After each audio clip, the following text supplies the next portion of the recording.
Arkham Asylum is a forensic psychiatric hospital. It houses patients who are criminally insane. This means they committed a crime and went for the insanity defense. Besides those patients, Arkham Asylum also houses several prisoners with unusual medical requirements that are beyond the conventional prison's ability to accommodate, such as Mr. Freeze and Clayface. Arkham Asylum has been described as a private psychiatric hospital in Batman Shadow of the Bat issue 4. It's not clear whether it's a proprietary institution managed as a business entity with publicity-traded stock, or a non-profit facility which does not depend on profit to remain competitive. Most of the time, the asylum or the grounds of the asylum belong to the estate of Amadeus Arkham. Other times, it is depicted as a federal facility which receives direct funding and support from the government.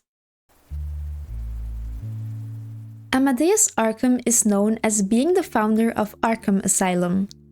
When his father died, he took care of his mom, Elizabeth. Elizabeth suffered from dementia. At some point, Amadeus told people Elizabeth had slashed her own throat when, in reality, he did. Because of the death of his mother, he inherited the house, and because he was an aspiring psychiatrist, he used it to house those suffering from serious mental illnesses. He took a particular interest in one patient named Martin Hawkins, aka Mad Dog. He was a serial killer who sexually assaulted and mutilated his victims. Amadeus was empathetic for him and believed Martin was being trapped in the penal system with no hope for proper treatment. In the meantime, the house was being renovated to become the Elizabeth Arkham Asylum for the criminally insane. Due to these renovations, Amadeus moved his wife Constance and his daughter Harriet to Metropolis, where he also treated some patients such as Mad Dog. Once the asylum was built, Amadeus moved his family back to Gotham, not knowing that he was being stalked by Mad Dog. Mad Dog eventually assaulted and murdered both Constance and Harriet. The doors of the asylum opened in 1921, and Mad Dog was the first inmate. Amadeus treated him for several months until it was the anniversary of his family's death. He then brought Mad Dog in for an electroshock therapy session and killed him. In 1929, he became an inmate in his own asylum. To understand what goes wrong or right in Arkham Asylum, we first need to know what a regular psychiatric hospital does and what their goals are. Forensic mental health services provide assessment and treatment for people who struggle with mental illness and who have offended or are at risk of offending. Forensic hospitals treat people who are deemed insane or unfit to stand trial due to a mental disorder. This is important because people in the criminal justice system have significantly higher rates of mental illness. The most common disorders in the forensic hospital are psychotic disorders, substance abuse, personality disorders, specifically antisocial and borderline personality disorder, depression, autism spectrum disorder, and paraphilic disorders. In forensic settings, there's often a comorbidity, which means they suffer from multiple disorders at the same time. Because of the differences between these disorders, there needs to be a different treatment per person. In general, forensic mental health services are focused on risk management and recovery with the goal of successful rehabilitation and less recidivism to create a safer community. Their goal is to help them integrate back in society in a safe and gradual way if possible. This can occur through medication, psychological therapy, and family interventions. The therapy can be through individual sessions and/or group sessions. The therapy sessions are usually verbal, such as cognitive behavioral therapy, systemic therapy, and trauma treatment. They can also be nonverbal, such as psychomotor therapy. Forensic hospitals also have security. Usually, the amount of security depends on the unit. I once worked in a psychiatric hospital, and there was only one high security floor. This one could be accessed using a special key card. forensic psychiatric care must be provided within the least restrictive setting possible, while also providing appropriate levels of security. This presents some challenges. To overcome those challenges, there are three aspects of security: physical, relational, and procedural security. Physical security covers aspects of environmental and building design that include safety, such as safety windows and alarm systems. Relational security focuses on a qualitative viewpoint, such as the patient-therapist relationship. If patients feel safe, they are less likely to commit harm. Procedural security focuses on policies that maintain safety and security, such as search protocols. The Environmental Design Guide includes instructions for the design of forensic hospitals. Materials accessible to patients should be non-breakable. Windows must provide daylight and ventilation, but must also be secure and resistant to scratches and damage. Bathrooms and lavatories should be designed to reduce the risk of suicide, so all the pipework and plumbing must be concealed. The guide is about 50 pages long, so it's safe to say that there are safety precautions in place to ensure that staff and patients are safe. Arkham Asylum gives many different types of therapy. They employ both psychiatrists and clinical psychologists. This means they prescribe medication and have interviews or therapy sessions. The most immediate concern for Arkham is reducing the aggressiveness of high-risk patients. This is mainly done through medication. Arkham mainly prescribes dopamine inhibitors such as Thorazine, which works as an antipsychotic.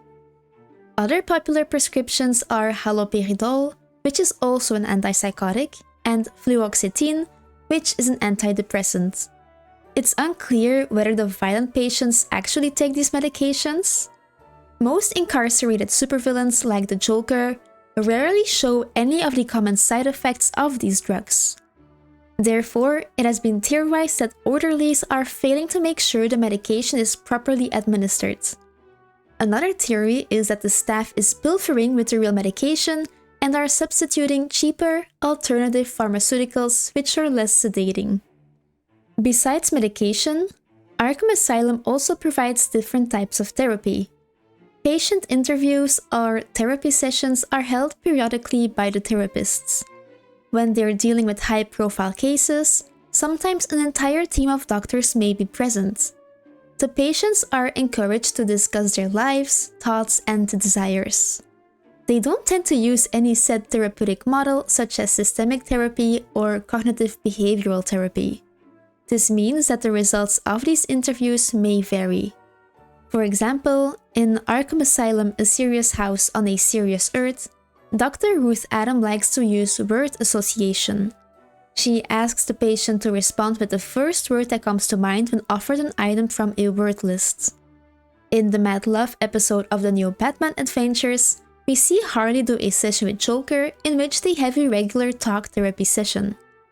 Sometimes, these sessions occur in a specialized evaluation room overseen by orderlies prepared to physically restrain the patient if needed.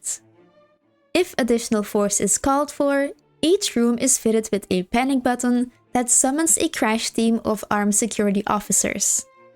A member of the team carries a video camera to document the incident from the guard's perspective and to guarantee no excessive force is exerted off the record. However, in episodes from Batman the Animated Series and the new Batman Adventures, it looks like the sessions take place in the cell of the patient, where there may not be a panic button. We also know Arkham uses less ethical ways of dealing with mental illness. Jeremiah Arkham, the nephew of Amadeus Arkham, was a director for the asylum. Jeremiah was a big fan of electroconvulsive therapy.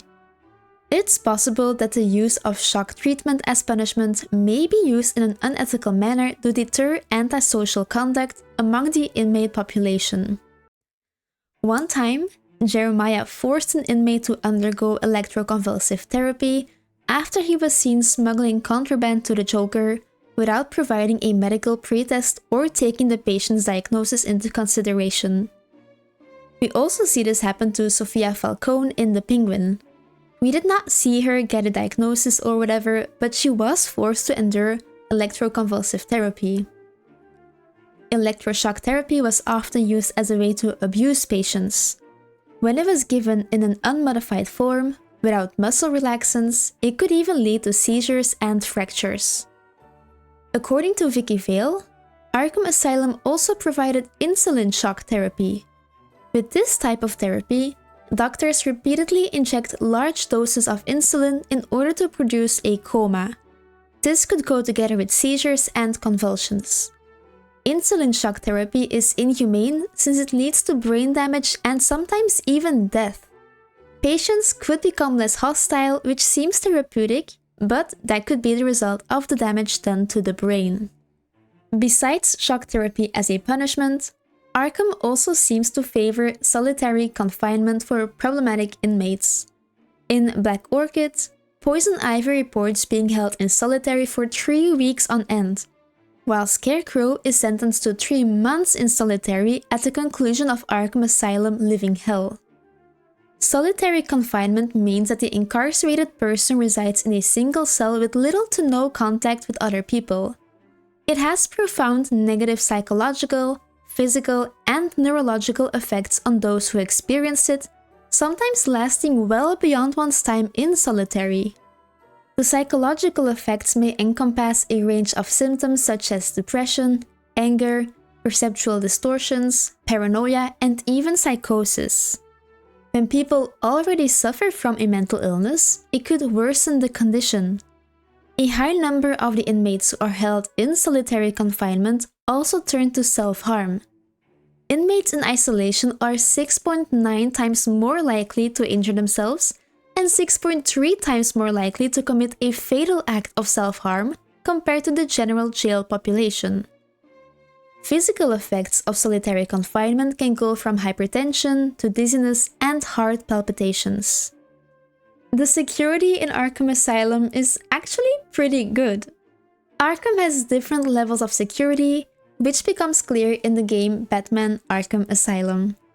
First of all, there is security personnel. Outside, there are guards who mainly keep an eye on things. Then there are armed officers with a higher ranking. While walking through the different buildings of the asylum, we also pass several guard offices. There's also different types of security depending on the unit.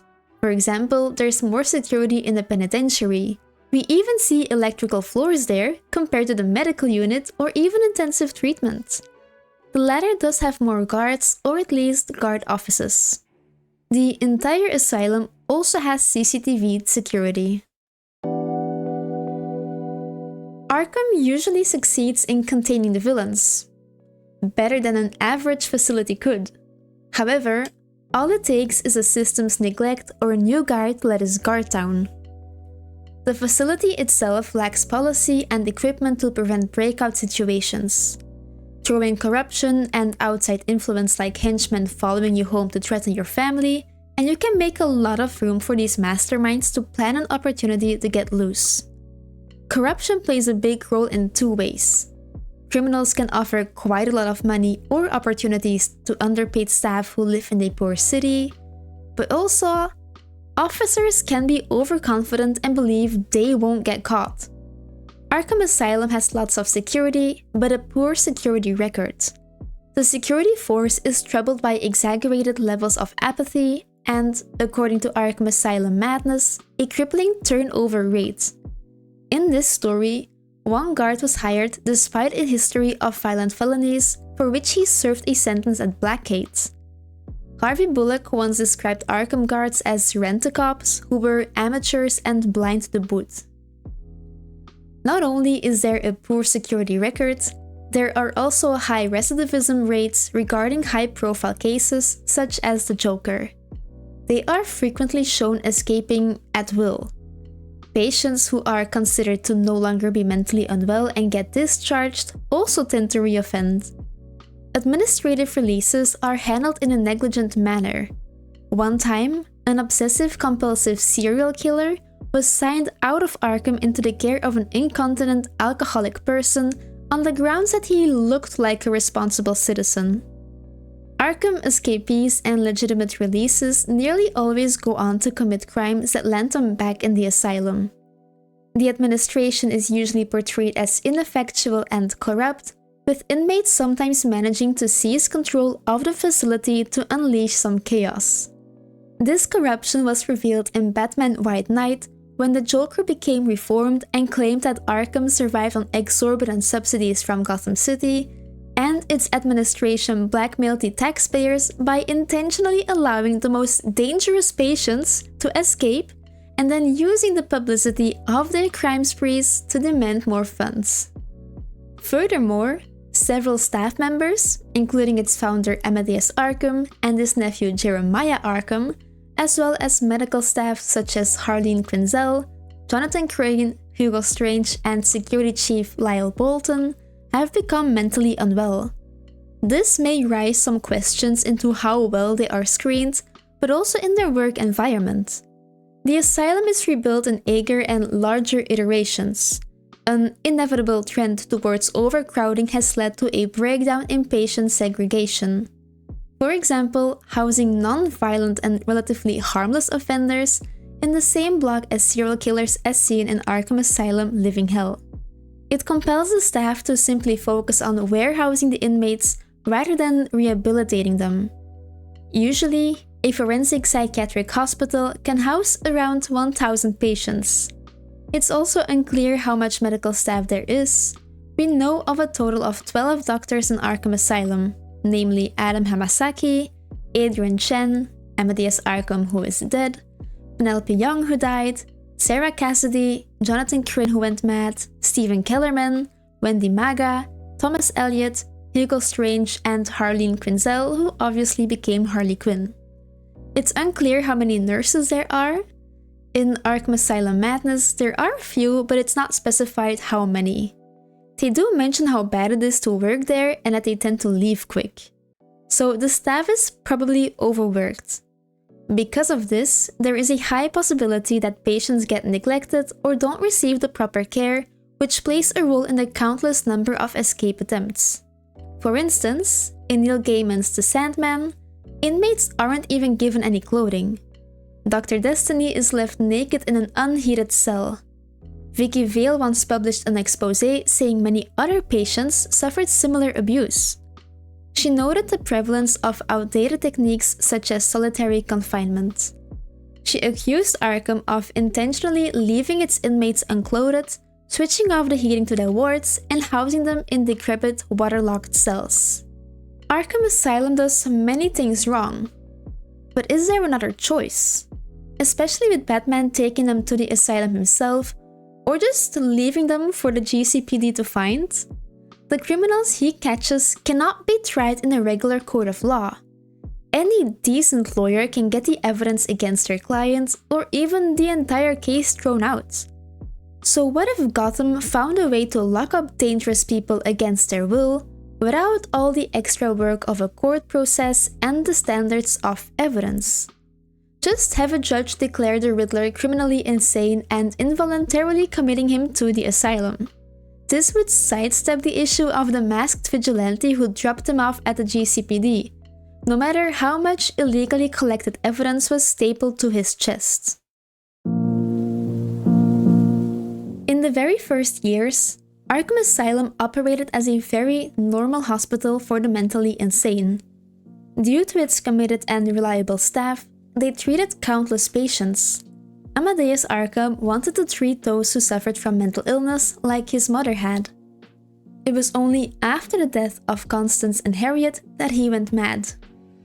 After being admitted himself, the legend started that he wanders the halls of the asylum to ensure that no one ever truly becomes well. Regardless, it's still the most secure place for the mentally insane.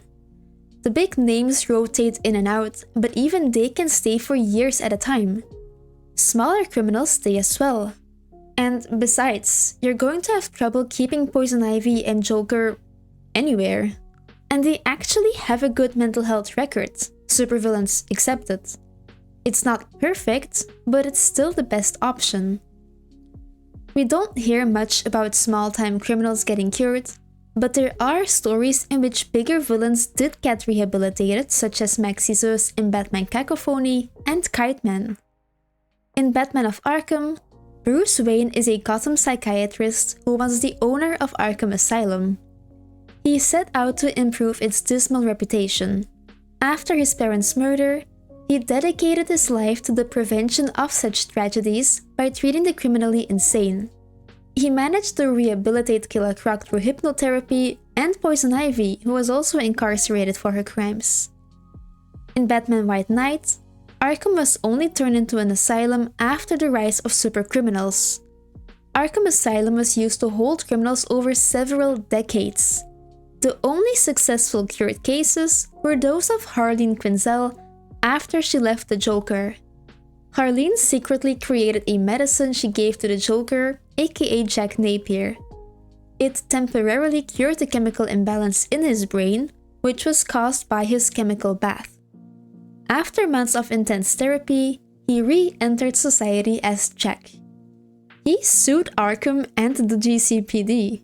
He became a human rights activist who claimed that Arkham was used by Gotham's elite to keep the public afraid of villains.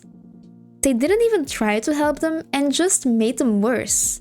This way, the Gotham elite could further advantage over the fear of the taxpayers. Jack's lawsuit and campaign were successful, and eventually he became a councilman who had the unstable Batman arrested and sent to Arkham for his unregulated violence. In the end, Joker became immune to his medicine and he developed a split personality between Jack and Joker. Joker took over completely, which got him sent back to Arkham, but this time in a much nicer cell for his good deeds as Jack Napier. When we take a step back to reality, it's important to understand that Arkham can never work. For one simple reason: the status quo. Characters are who they are. In comics, the status quo comes first, which implies that characters can't or don't change. At least not too much. Characters are bad when they enter the asylum, and they'll remain bad or turn bad again after leaving. If Arkham was perfect, we'd have to create new villains every month. Of course, there are exceptions like Harley Quinn and even Poison Ivy, but that change isn't always good. One change some people want to see is Batman killing his biggest foe, the Joker. If you want to know whether that would actually decrease the crime rates in Gotham, I suggest you watch this video next. Thank you so much for watching, and I'll see you next time. Bye!